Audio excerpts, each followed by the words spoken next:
अजय जी, एक और सवाल मैं आपसे पूछना चाहती हूँ, क्योंकि अभी अभी आपने कहा कि पिछले कुछ दिनों में ऐसा लगा कि बैक सीट होते हुए कांग्रेस कहीं ना कहीं नजर आई, लेकिन अब जो एग्जिट पोल में आंकड़े आ रहे हैं वो कह रहे हैं कि कांग्रेस जो है बड़ी मजबूती के साथ उतरी, क्योंकि अंदर खाने जो जिरह नजर आई कांग्रेस के अंदर, कुमारी शैलजा के बीच हो, सुरजेवाला को लेकर के हो, हमने मंच पर देखा राहुल गांधी मौजूद थे और राहुल गांधी के साथ शैलजा मौजूद थी और उनके साथ हुड्डा मौजूद थे, हाथ मिलाया उन्होंने साथ में, लेकिन लगा कि दिल नहीं मिले।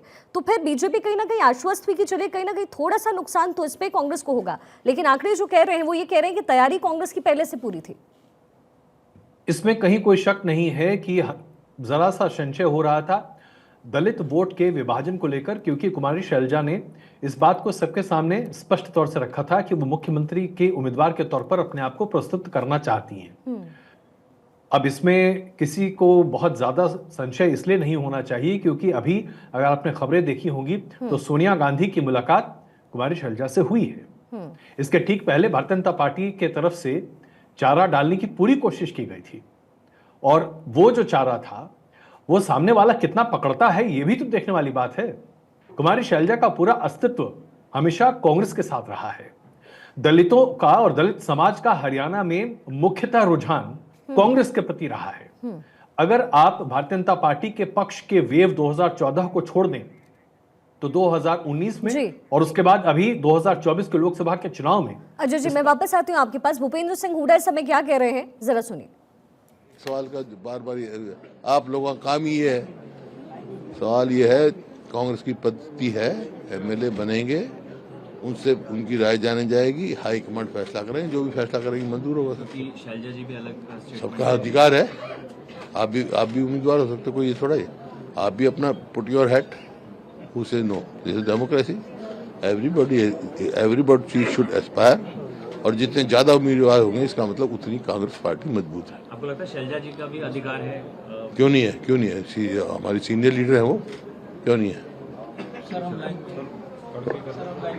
अजय जी, अभी अभी आपने सुना भूपेंद्र सिंह हुड्डा की तरफ से बयान दिया गया, उन्होंने कहा कि हर कोई हकदार है। इसमें मैं एक और नाम जोड़ देती हूँ जो शायद हुड्डा जी बोलने से चूक गए, वो नाम अशोक तंवर का है। और हमने देखा है कि कांग्रेस में हमेशा खींचतान अंदरूनी रही है और इसका कहीं ना कहीं नुकसान कांग्रेस को हुआ है। इस बार क्या होगा अगर समीकरण कांग्रेस की तरफ बैठ भी गया तो? स्पष्टता से कहा जाए तो कांग्रेस अपने रीजनल और क्षेत्रप को पूरे तरीके से कंट्रोल नहीं कर पाती है और यही स्थिति कमोबेश अब भारतीय जनता पार्टी में भी दिखने लगी है। पहले ऐसी स्थिति स्पष्ट तौर से दिखती नहीं थी। दोनों पार्टियों में बहुत मेल आ गया है। अब बीजेपी का कांग्रेसीकरण हो गया है या कांग्रेस का भारतीय जनता पार्टी का असर हो रहा है, जो भी आप इसको कह लीजिए, but they are mutually interconnected. कुल मिलाकर देखा जाए तो कांग्रेस के लिए यह बहुत टेढ़ी खीर होगी क्योंकि भूपेंद्र सिंह हुड्डा बहुत ही प्रबल दावेदार हैं। 30% प्लस जाट पॉपुलेशन है, उसको नाराज करना किसी भी तरीके से कांग्रेस के लिए संभव नहीं है। कुमारी शैलजा और दलित समुदाय को अगर लें तो 20-21% की आबादी ये है।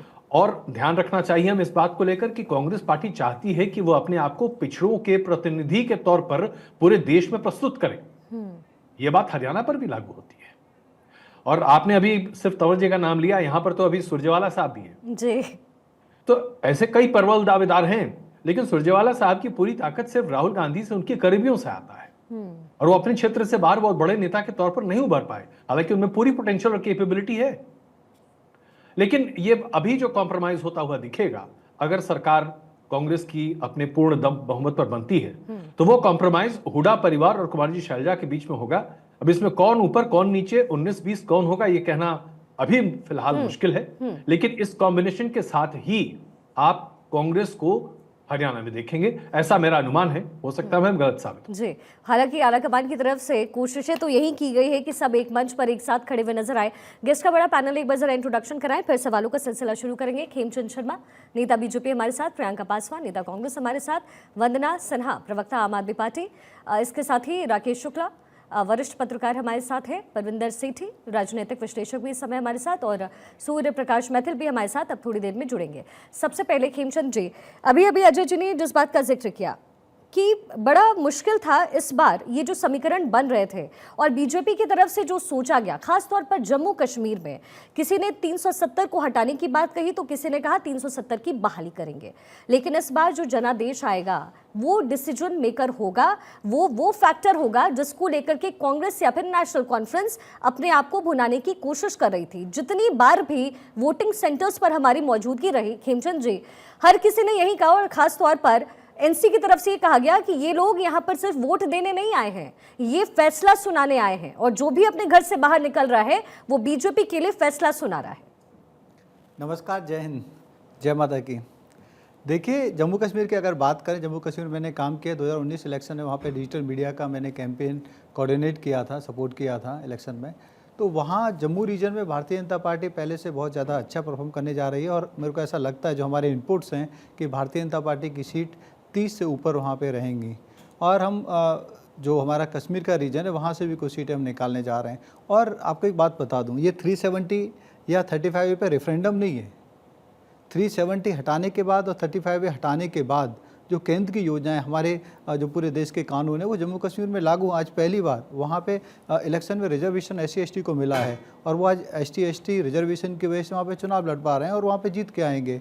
आज पहली बार वहाँ महिलाओं को अधिकार मिल रहा है। आज पहली बार वहाँ पे जो डेवलपमेंट का काम है, जो नेक्सस बनाया हुआ था पार्टी ने, जैसे PDP है, NC है, तो उन्होंने अलगाववादियों के साथ, आतंकवादियों के साथ एक नेक्सस बना के वो सारे पैसे को खा जाते थे और वो डेवलपमेंट का जो विकास के कार्य हैं वो गांव-गांव तक, घर-घर तक पहुंच रहे हैं और उसी की वजह से नई लीडरशिप निकल के आई है। और आज पहली बार ऐसा हुआ है इस इलेक्शन में, आपने देखा होगा कि यहाँ पे जान का खतरा नहीं था और ऐसा कोई भी ना तो लड़ने वाला और ना ही वोट देने वाला। नहीं तो हमेशा चुनावों में क्या होता था, वोट देने वाला भी डरता था कि वोट देने जा रहा हूँ कि मैं बच के आऊँगा, नहीं आऊँगा, मेरे को गोली लगेगी, मेरे को मार दिया जाएगा या बाद में तंग किया जाएगा, और ना ही कैंडिडेट। तो बिल्कुल साफ सुथरे चुनाव हुए। ये अपने आप में दिखाता है कि हमारी डेमोक्रेसी की जड़ें जम्मू कश्मीर में बहुत अच्छे तरीके से जम चुकी हैं। ये तो आप कह रहे हैं ना खेमचंद जी, लेकिन वहाँ की जनता ही तो निर्णय करेगी जम्मू कश्मीर का। उनकी तरफ से अभी भी जो आंकड़े बता रहे हैं वो ये बता रहे हैं किसी की सरकार नहीं बन पा रही और आपके साथ तो PDP भी नहीं है इस बार, उनका तो घोषणा पत्र ही अलग है, आप तो उनके साथ भी नहीं जा पाएंगे। इस बार बहुत ज़्यादा नई लीडरशिप वहाँ पे डेवलप होकर आई है और आपके आंकड़े भी ये बता रहे हैं कि बहुत सारी सीटें एज ए इंडिपेंडेंट या छोटी छोटी पार्टियाँ जीत के आएंगी।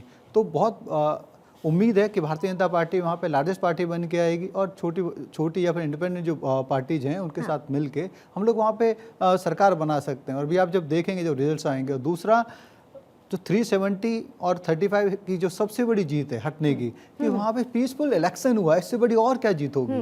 हार जीत तो चलती रहेगी। भारतीय जनता पार्टी इंपॉर्टेंट नहीं है, कांग्रेस और NC इंपॉर्टेंट है, इंपॉर्टेंट है डेमोक्रेसी, और डेमोक्रेसी जीती है जम्मू कश्मीर में।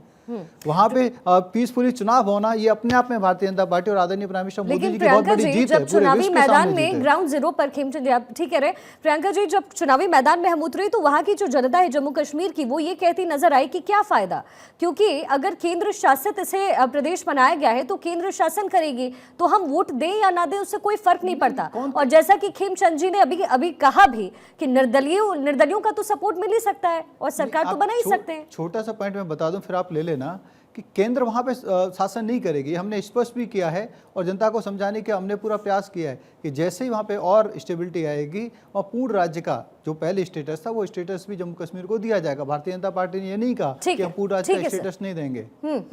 ठीक है, कई बार गृह मंत्री ने ये पूरा स्पष्ट भी किया। प्रियंका जी, कांग्रेस भी कर सकती है और जिस हिसाब से अगर देखें तो कोई भी जो निर्दलीय हैं ये इस तरफ बीजेपी का जो बहुत बड़ा सा ऑरा है और किसी की सुनते नहीं है, वो लोग उसमें जाना पसंद नहीं करेंगे। वो डेफिनेटली कांग्रेस के साथ में आना पसंद करेंगे जिस हिसाब से वहां की जनता चाहती है। और अगर बीजेपी का इतना ही ज्यादा बहुत बड़ा ऑरा वहां पे होता तो डेफिनेटली जम्मू में उनका सीटें कम नहीं हो रही होती। और वहां पे कश्मीर में तो उन्होंने 2-3 सीटों पर ही लड़ा है, सब निर्दलियों के भरोसे ही है। तो निर्दलीय किसके साथ बनाएंगे अपना, निर्दलीय किसके साथ जाएंगे, ये तो समय की बात है। किसके साथ जाएंगे, कांग्रेस की सरकार बनेगी या बीजेपी की सरकार बनेगी, लेकिन डेफिनेटली यहाँ कांग्रेस की सरकार बनती हुई दिख रही है जम्मू कांग्रेस नेशनल कॉन्फ्रेंस के साथ मिलकर। लेकिन एक स्थिति अभी आपने स्पष्ट नहीं की है प्रियंका जी, आप लोगों ने 370 पर स्टैंड तो अभी भी क्लियर नहीं किया, तो क्या आप चुनाव का इंतजार कर रहे थे? 370 पे स्टैंड क्या क्लियर करना है? 370 हट चुका है, अब उसके आगे बढ़ना है या फिर 370 के नहीं, पीछे नेशनल जाना है? कॉन्फ्रेंस जिसके साथ आपने साठगांठ किया है उन्होंने तो बहाली की बात की है ना, तो आपको तो स्टैंड क्लियर करना पड़ेगा। नहीं, तो नहीं, बिल्कुल जम्मू कश्मीर में 370 कांग्रेस की सरकार बनेगी या फिर नेशनल कॉन्फ्रेंस के साथ मिलकर के सरकार बनेगी? सहारे किसी की सरकार बनाएंगी, उसमें कामयाबी को लेकर के ये जो जिरह चले जो कांग्रेस कह रही है वो कितना सही है? नहीं, देखिए अभी कांग्रेस की तरफ से भी अगर ऐसी कोई चीजें नहीं आई हैं, और देखिए 370 तो एनी हाउ वहां 370 लागू तो नहीं होना है, ना होना चाहिए। और कांग्रेस भी ये सारी चीजें मान रही है, क्योंकि हम लोग बहुत ज्यादा कश्मीर में जो चीजें हैं, हम लोग के लोगों ने बहुत ज्यादा शहादत दी है, हमारे जवानों ने दी है, वहां के लोगों ने सहा है, और अब जाकर के अगर हम इलेक्शन करवा रहे हैं, ठीक है, ये अच्छी बात है। वहां भी हालांकि हम लोग के आपस में बहुत ज्यादा डिस्प्यूट हो सकता है, लेकिन एक भारतीय लेवल पे, एक इंडिया लेवल पे कि हम एक भारतीय, उस पे कोई डिस्प्यूट नहीं है, और 370 क्यों ही आएगा? जब वहां के लोगों ने वहां सब चीजें मान ली हैं कि हम वहां इलेक्शन हो रहे हैं, अब भले बीजेपी को कम मिल रहा है, कांग्रेस को भी कम मिल रहा है, निर्दलीय ज्यादा हो रहे हैं, तो ये तो आने वाला टाइम बनाएगा कि कौन किसके साथ सरकार बनाएगा। ठीक है अजय जी, और एक जहां- रिएक्शन आपसे चाहूंगी। और जम्मू जहां तक कश्मीर हरियाणा में के- जम्मू कश्मीर में अगर किसी भी पार्टी को मैंडेट नहीं मिल रहा है तो जोड़ तोड़ की जो सरकार है वो बनाने में लगभग हमेशा बीजेपी कामयाब रही है। तो जम्मू कश्मीर में एक तो mandate is also a big factor, और उसके साथ ही 370 पे जो डिसीजन लिया है बीजेपी की तरफ से, जो फैसला लिया गया केंद्र सरकार की तरफ से, उसको सही भी साबित करना होगा। तो क्या लग रहा है जोड़ तोड़ की राजनीति में कौन आगे होगा? देखिए, जोड़ तोड़ की राजनीति में तो कई तरह की चीज़ें सामने रहती हैं, ये कह पाना थोड़ा सा मुश्किल होगा, और आप इस बात को बहुत अच्छे से समझती हैं कि इसके बारे में एडवांस में टिप्पणी कर पाना थोड़ा आसान नहीं है। जी, लेकिन हाँ, शिखा, ये ज़रूर कहा जा सकता है कि मुझे ऐसा लगता नहीं है कि ऐसी स्थिति आएगी जहां जोड़ तोड़ की राजनीति करने का शायद मौका मिले। बहुमत स्पष्ट होगा, ठीक है। उसके आसार अभी ऑलरेडी एग्जिट पोल में दिखाई दे रहे हैं, चाहे आप किसी भी चैनल के एग्जिट पोल को अभी देख लें। जी, तो वंदना, ऐसी स्थिति में सरकार किसी एक पार्टी की बनेगी। लेकिन अभी आपने जो कांग्रेस के प्रवक्ता से सवाल पूछा, धारा 370, इसका जमकर विरोध कांग्रेस पार्टी ने 2019 अगस्त में किया था, और उसके बाद से लगातार करती रही है। लेकिन इस पूरे चुनाव के दौरान धारा 370 के बारे में कांग्रेस पार्टी ने बहुत ही एक डेलिबरेट साइलेंस बनाकर रखा। कांग्रेस ने इस बात पर बहुत बड़ा जोर दिया कि राज्य का दर्जा बहाल कराने में हर तरह की कोशिश की जाएगी। राहुल गांधी ने कहा कि पार्लियामेंट में आपकी आवाज बनकर मैं खुद खड़ा रहूंगा। लेकिन धारा 370 पर कांग्रेस पार्टी ने अपने आप को धीरे से समझा लिया है। जो गुपकर अलायंस के साथ मुखर तरीके से कांग्रेस पार्टी का विरोध उस वक्त दिखाई दे रहा था, आज वो विरोध नहीं है। और इसकी बड़ी वजह यह है कि हर राजनीतिक दल को, जो आज केंद्र में बड़े पैमाने पर अपने आप को एक स्थापित राजनीतिक दल समझता है, वो जानता है कि नेशनल इंटरेस्ट में धारा 370 की पुनः बहाली की मांग सही नहीं ठहराई जा सकती।